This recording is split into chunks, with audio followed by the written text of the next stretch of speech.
Righto. So, kind of took apart the old 5.7, 350 vortec. Uh, yeah, good news, bad news.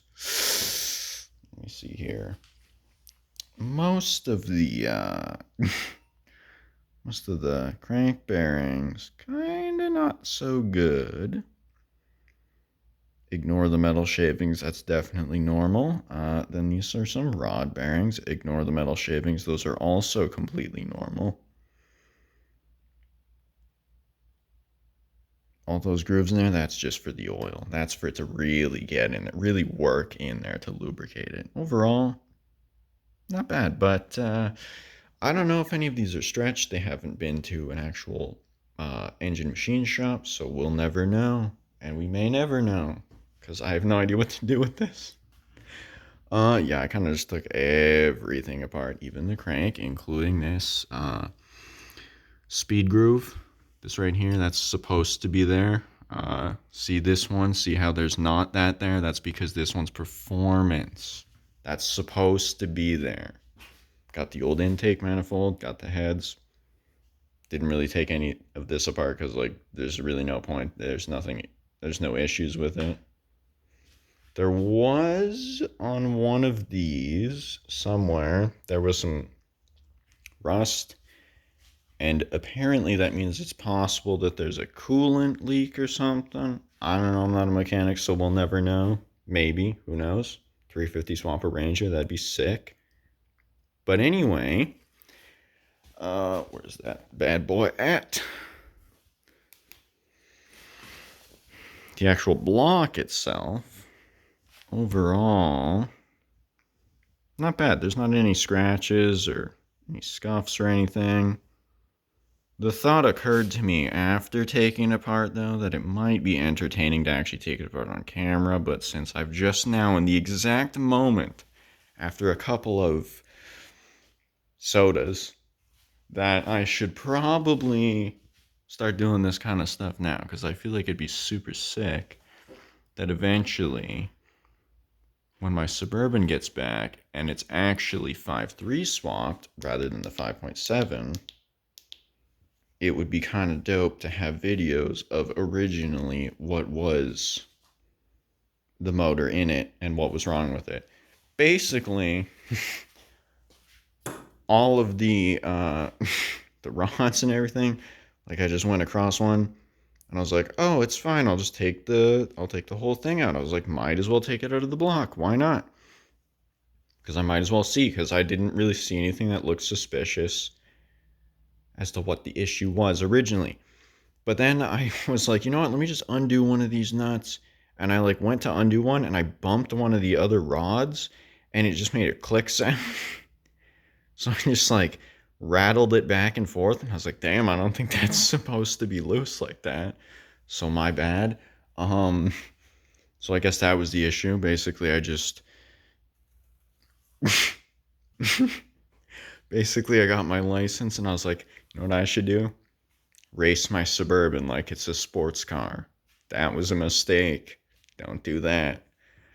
But on the bright side, instead of a 5.7 vortex, since the shop originally quoted a little bit too much for that, they were like, we could fix it, but it's going to cost you like $2 to $3 grand. And I was like, that's kind of a lot of money for stock power. And they didn't even know what was wrong with it. They were like, we're gonna have to take $600 to diagnose it. I was like, what's the point in $600 to diagnose it? Like, that'd be kind of fine, but then $2 to $3 grand to replace it, it's kind of expensive. So naturally, like anyone would, I proceeded to spend double that on an engine alone to go into my Suburban, my 99K 1500 Suburban, specifically to make it a sleeper, because I thought that would be super sick, rather than having the stock like 255 horsepower, I think. Not 100% sure on that. Now, in theory, it's supposed to get around 500 with the 5.3 vortec, but we'll see, because that could be interesting. It's supposed to be dyno, but we're supposed to wait like a year and drive it so that we can make sure nothing breaks, and that's all boring. And then we can make like 500 horsepower, and then theoretically, if that's not enough, we could put a turbo on it, make 700 horsepower. And if that's not enough, supposedly, I don't know if the block could really handle it, but supposedly you can put a blower on it and you can make 1,000.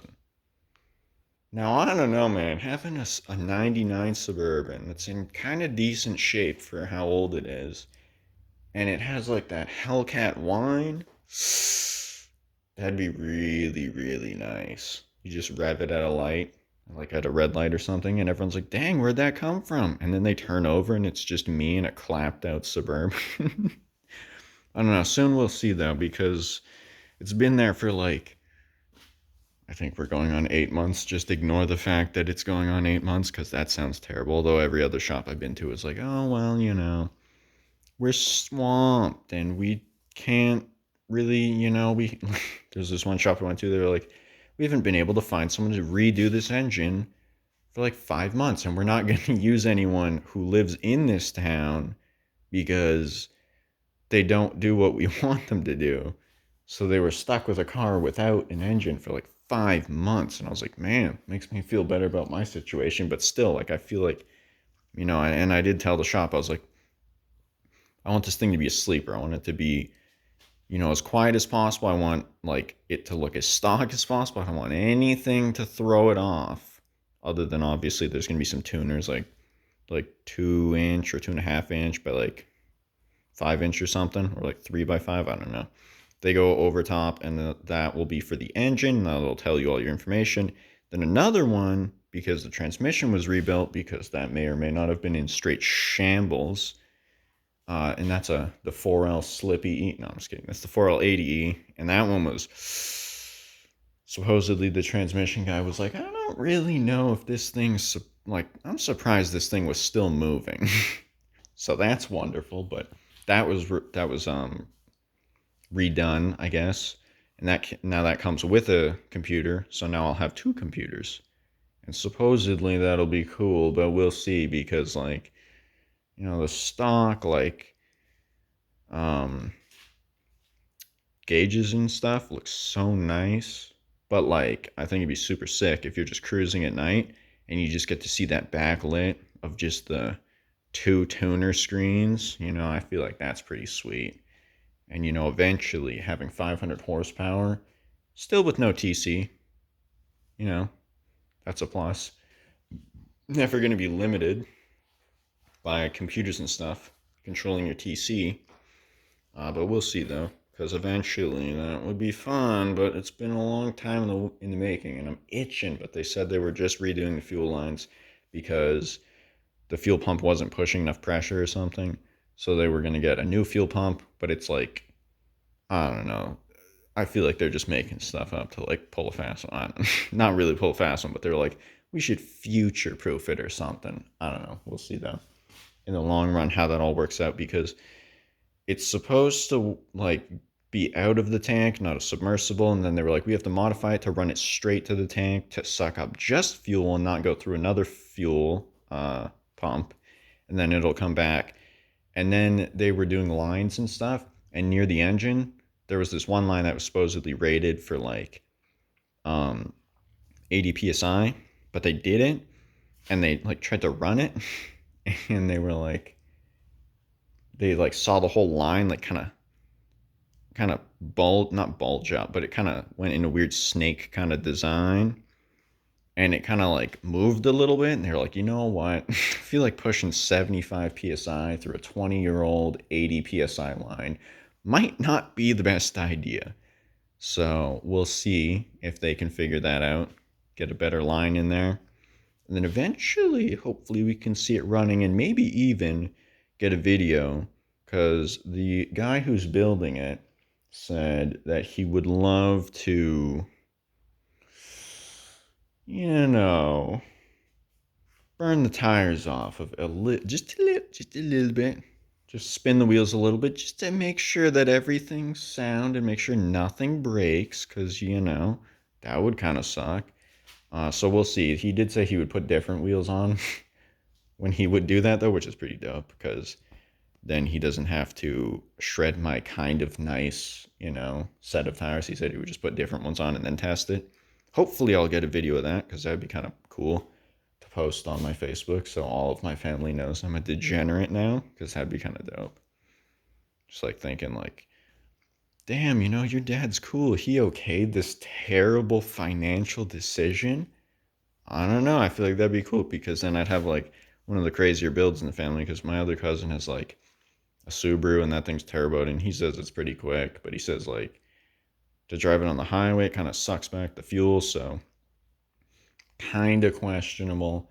But then my uncle, he has a Porsche, which means, speed, I'm probably not gonna be probably not gonna win that thing unless I did like all-wheel drive, 1,000 horsepower, maybe, because his is, I believe, just rear-wheel drive, a Porsche. I'm not exactly sure what model, but it was, I believe, a 3.4 liter. That was bored to a 3.6 liter, and I don't recall if he did transmission stuff. I feel like I'm pretty sure he said he had a leak or something, and I was like, man, it kind of sucks. Just like put all your money into the engine and then not enough for the transmission. Then you got to wait, and then you got to do the transmission afterwards, and But hopefully I can get just kind of crazy down, because an 8-seater family Suburban from 1999 with that nice crispy body style rather than the smooth aerodynamic malarkey that they came up with, and surprisingly lightweight.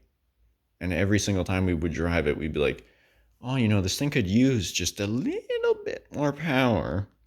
Maybe maybe we overcompensated and went with double the power, so, but like a little bit more power. We were always like, man, it'd be nice to just be able to, slide the tires just a little bit. But stock, she wasn't able to do that. Maybe if it was wet, but even if it was wet, I feel like the transmission was just kind of felt like it was on its way out, and it wasn't really doable. But overall, we'll see. So I think it'd be dope eventually to do a little in the engine bay to really show what it looks like, because it looks so good. They finished up the wiring, made it look really nice, and they're getting everything worked out.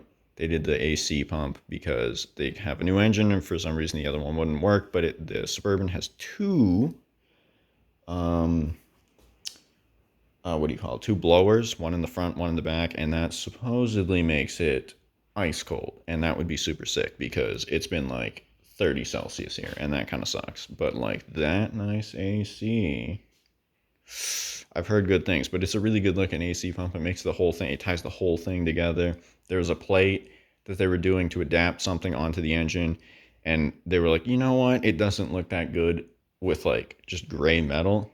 So the guy there, Austin, super chill, he was like, I'm just gonna paint it black. He painted it black, slapped it back in there on the front, and it looks so much better. Hopefully we can get a nice tidied up, detailed shot of it, because it looks so good, except it's got this little baby cone air filter. I was like, that looks kind of weak, bro. Like, you're telling me I can make 500 horsepower from that little baby filter? We'll see, but it is right next to the radiator, though, with the fan already there. So we'll see. Hopefully that brings in nice, cool air, and then I can get a bunch of horsepower and hopefully not break anything, because then we can dyno it, and we can get that exact figure, frame it, put it on the wall or something, right back, get right there. Just frame it right there, and then I can say like 500 horsepower or something. And then when everyone asks me, does it really make 500 horsepower? I can say yes. I have a printed out sheet on my wall